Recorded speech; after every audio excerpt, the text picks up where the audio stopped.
অসমের ইটরাজ্যের সীমানায় ঢুকতে বাধা দিচ্ছে পুলিশ। অধিকাংশ ক্ষেত্রেই প্রতিটা গাড়ি থেকে নামিয়ে রাখা হয় কিছু ইট। পশ্চিমবঙ্গ পুলিশের বিরুদ্ধে এমনই অভিযোগ তুলে শুক্রবার কোচবিহার বক্সিরহাটের অসম বাংলা সীমানা লাগোয়া জাতীয় সড়ক অবরোধ করে আন্দোলনে সামিল হলেন ইট ব্যবসায়ীরা।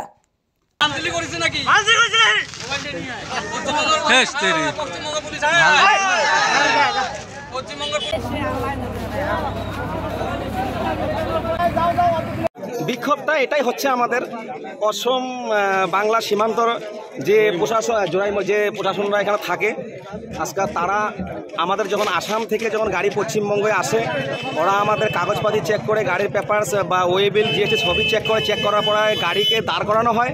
দাঁড় করানোর পরে ওরা বলে ঠিক উপর থেকে নির্দেশ আসার পরে আমরা ছাড়বো। তখন আমাদের ড্রাইভার এখানে দাঁড় হয়ে যায়। দাঁড় হওয়ার পরে 1 ঘন্টা 1.5 ঘন্টা 2 ঘন্টা মানে ফ্যাক কাটায় দেয় ওদেরকে। ফ্যাক কাটানোর পরে বলে যে না উপরে নির্দেশ আছে এগুলা গাড়ি ভিতরে ঢুকবে না। তখন আমাদের ড্রাইভাররা প্রশ্ন করে প্রশাসনকে যে কেন কি কমি কি আছে আমাদেরকে বলেন। তখন ওরা বলে যে বাকি সমস্ত ভাড়ার কিবা একটা সিস্টেম চলতেছে আমার তুফানগঞ্জ থানায় নিচ্ছে, ওই সিস্টেমটা যদি করে দাও তোমরা তাহলে তোমাদেরকে চলবে, নাহলে এই ব্রাঞ্চ চলবে না। কয়েকটা ভাটায় আমাদের তুফানগঞ্জ থানায় মান্থলি করছে ওদের গাড়ি একদম বক্সিরহাট থানার অন্তর্গত বক্সিরহাট থানা, কিন্তু তুফানগঞ্জের নির্দেশে এরা কাজ করতেছে। তো যখন আমরা ধরি শোনেন যখন আমরা এখানে বলা হয় তখন তুফানগঞ্জ থানারই কথা বলে এরাও। তখন আমরা এদেরকে এই কথাটা বলি যে তাহলে আমরা তো মান্থলি দিব না, আমরা অ্যাকচুয়ালি লিগেল পেপারসে আমরা চলতেছি, তো এখানে তো মান্থলি হপ্তাহের কোনো প্রশ্নই আসে না। ঠিক আছে তাহলে আপনারা গাড়ি শেষ করেন, আমাদের মাল পাতে শেষ করে সিরিয়ালিশ দেন, সেটাও দিচ্ছে না, গাড়ি ঘোড়ায় আমাদের আসামে পাঠাচ্ছে ওরা। তখনই আমরা প্রতিবাদ করতে এই জন্য প্রতিবাদ করলাম।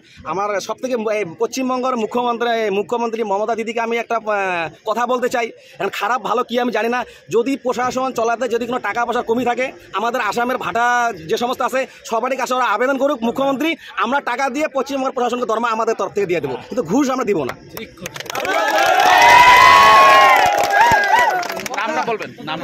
নাম আমার শফিউল সরকার, আমার বাড়ি বটরাট, ধুবড়ী ডিস্ট্রিক্ট। এই অবরোধ যতক্ষণ আমাদের এটা সমাধান হবে না ততক্ষণ এই প্রতিবাদ আমাদের চলবে। আপোনালোকে অসম-বংগ সীমান্তত কিন্তু পথ অৱৰোধ কাৰ্যসূচী ৰূপায়ণ কৰিছে, কিহৰ বাবে আৰু কিয়? হয় কৰিছোঁ, তাৰমানে আমাৰ যিবিলাক এইফালে ভেটা আছে এই ভেটাবিলাকৰ পৰা গাড়ীবিলাক যাবলৈ নিদিয়ে। অসম বংগ সীমান্তত গাড়ীবিলাক ৰখাই দিয়ে আৰু তেওঁলোকে মেণ্টেলিটি তেওঁলোকক টৰ্চাৰ কৰে যে গাড়ীবিলাকৰ পৰা ইটা নামাই লয়। তাৰমানে এইটো বুজাইছে যে অসমৰ পশ্চিমবংগৰ যিবিলাক পুলিচ প্ৰশাসন আছে বাকী ভেটাবিলাকক কিছুমান ভেটাবিলাকক যাবলৈ দিয়ে আৰু সেইবিলাকৰ পৰা লেনদেনৰ কিবা মাহিলী কিমান টকাকৈ লয় বা কিবা এইটো জানে নেকি? মাহিলীৰ কথা এতিয়া গম নাপাওঁ, কিন্তু যতটুকু সম্ভৱ আমাৰ যতটুকু সন্দেহ হৈছে বাকী ভেটাবিলাকক এইবিলাক কি কাৰণে যাবলৈ দিছে, তাৰমানে স্পষ্টীকৰণ বুজা যায় যে বাকী ভেটাবিলাকৰ লগত লেনদেন হৈছে, সেইকাৰণে বাকী ভেটাবিলাকক যাবলৈ দিয়ে।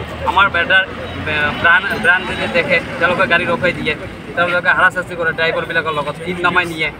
আমি জেনুইন টেক্স দিছোঁ, আমি ৰয়েলটি দিছোঁ, মাটিৰ ৰয়েলটি দিছোঁ, জেনুইন টেক্স দিছোঁ, ই বিলো কাটিছোঁ, ই বিলো নামানে, তেনেহ'লে আমি সন্দেহ হৈছে যে ইয়াত বক্সিৰহাটৰ OC আৰু লগত পুলিচ প্ৰশাসন জড়িত হৈ আছে, নহ'লে এইবিলাক ভেটাত কিয় টৰ্চাৰ কৰি আছে, এইবিলাকৰ ভেটা ইট কিয় যাবলৈ নিদিয়ে। সেইকাৰণে আমি ইয়াত বংগ সীমান্তত আমি গাড়ী ৰখাই দিছোঁ। যেতিয়ালৈকে আমাৰ এইটো সমাধান নহ'ব, স্থায়ী সমাধান নহ'ব, তেতিয়ালৈকে আমি ইয়াত আন্দোলন চলাই যাম আৰু দৰকাৰ হ'লে আমি 2-3 দিন লাগে আন্দোলন কৰি থাকিম। আমাক স্পষ্টীকৰণ লাগিব কিমান টকা লৈছে, বক্সিৰহাট থানাৰ OC কিমান টকা লৈছে আৰু সেইবিলাকৰ টকা লোৱাৰ কাৰণে যাবলৈ দিছে আৰু আমাক যাবলৈ কিয় নিদিয়ে, আমাক স্পষ্টীকৰণ লাগে। ইয়াত বক্সিৰহাট থানাৰ OC ইয়াত